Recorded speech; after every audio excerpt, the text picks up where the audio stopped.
5 minutes with Pastor Sis.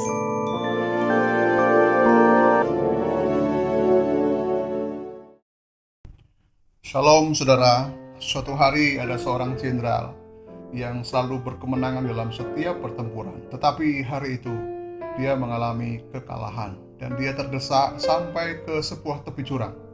Dia berkata kepada pasukannya, "Wahai pasukanku, menang atau kalah ini adalah kehendak para dewa. Oleh karena itu marilah kita membuang undi. Jikalau saya buang undi dari koin ini yang keluar adalah gambar, maka dewa menghendaki kita menang. Jika sebaliknya, maka kita kalah." Secepatnya jenderal itu membuang undi dan yang keluar adalah gambar. Oleh karena itu, pasukan itu begitu semangat menggempur pasukan lawan dan kemenangan gilang gemilang dia dapati. Setelah selesai bertempur, jenderal tersebut mempertunjukkan koin yang dipakai untuk undian tersebut. Ternyata di kedua sisi koin itu adalah gambar, saudara. Oleh karena itu, menang atau kalah ternyata adalah soal motivasi. Apa yang menjadi daya dorong semangat mereka. Satu kali Paulus memberikan semangat, motivasi kepada orang-orang Roma. Dalam Roma pasal 12 ayat 11, "Janganlah hendaknya kerajinanmu kendor. Biarlah rohmu menyala-nyala dan layanilah Tuhan." Ada dua alasan mengapa kita harus melayani dengan semangat yang menyala-nyala. Yang pertama adalah melayani Tuhan adalah sebuah keutamaan. Tuhan Yesus Kristus adalah Tuhan, pribadi utama yang harus ditaati di atas ketaatan kepada siapapun. Paulus menulis frasa layanilah Tuhan. Kata layanilah memposisikan kita sebagai pelayan atau budak, atau lebih halus sedikit disebut dengan abdi Allah.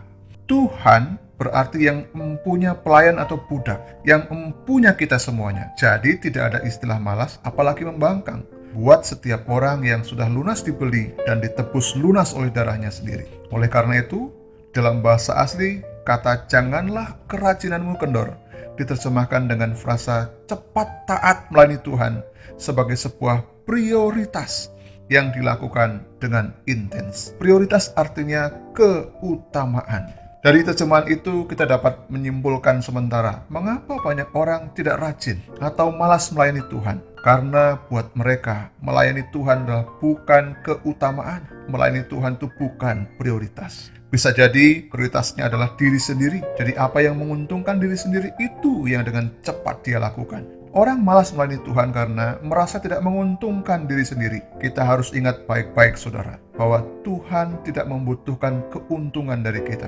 Tuhan sedang tidak berdagang. Tuhan adalah pemberi yang terbesar. Pemberian itulah yang dalam Roma 12 ayat 1 disebut dengan kemurahan Allah. Jadi dengan bahasa yang sederhana, bisa dikatakan jika Allah sudah bermurah hati dengan tidak menghukum kita, malah menebus kita, maka layanilah Dia dengan rajin. Bersegeralah untuk taat melayani Tuhan sebagai sebuah prioritas atau keutamaan. Jadi saudara-saudara, melayani Tuhan adalah pertama berbicara tentang perbuatan nyata kita, di mana kita dengan intens bersegera melakukan perintah Tuhan kita. Yang kedua berbicara tentang posisi kita, di mana kita adalah pelayan, hamba atau abdi atau budak milik Tuhan Yesus Kristus. Saya teringat quote pendeta Dr. Benny Solikin yang kurang lebih mengatakan, kita senang disebut pelayan Tuhan, namun tidak suka diperlakukan sebagai pelayan. Beliau sedang menandaskan apakah ada persamaan linear antara posisi kita dengan perbuatan kita sebagai pelayan Tuhan. Yang kedua, mengapa kita harus didorong untuk bersemangat? Mengapa kita berkobar-kobar melayani Tuhan? Karena melayani Tuhan adalah sebuah komitmen. Dalam bahasa asli kata roh yang menyala-nyala adalah keadaan spirit, adalah keadaan roh yang terus-menerus mendidih karena komitmen untuk menyelesaikan perintah Allah dengan kerinduan yang dalam. Apa yang membuat kita tetap kuat dalam roh untuk melayani Tuhan adalah komitmen. Apa yang membuat kita tetap semangat terus-menerus mendidih dalam melayani Tuhan adalah komitmen. Komitmen bukan sekedar janji, tetapi tanggung jawab. Komitmen Tuhan Yesus adalah menyelamatkan kita dengan cara menjadi manusia, menderita mati di Kalvari, bahkan menyediakan tempat bagi kita di sorga. Tetapi komitmen kita adalah melayani Tuhan. Melayani Tuhan bukan sebuah sampingan, tetapi komitmen. Rick Warren mengatakan, jangan memulai sebuah pelayanan tanpa pelayan yang berkomitmen. Melayani tanpa komitmen adalah bagaikan merebus air, tidak sampai mendidih. Melayani tanpa komitmen adalah bagaikan memanasi tembaga, tidak sampai melebur. Komitmen bukan sekedar janji, tetapi tanggung jawab. Suatu saat, Juru Selamat kita akan datang kembali dan Dia akan bertanya tentang tanggung jawab kita di dalam melayani.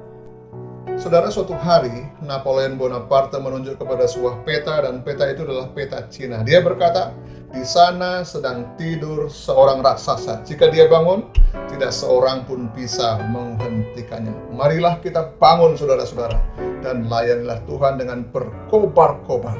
Tuhan memberkati kita semuanya.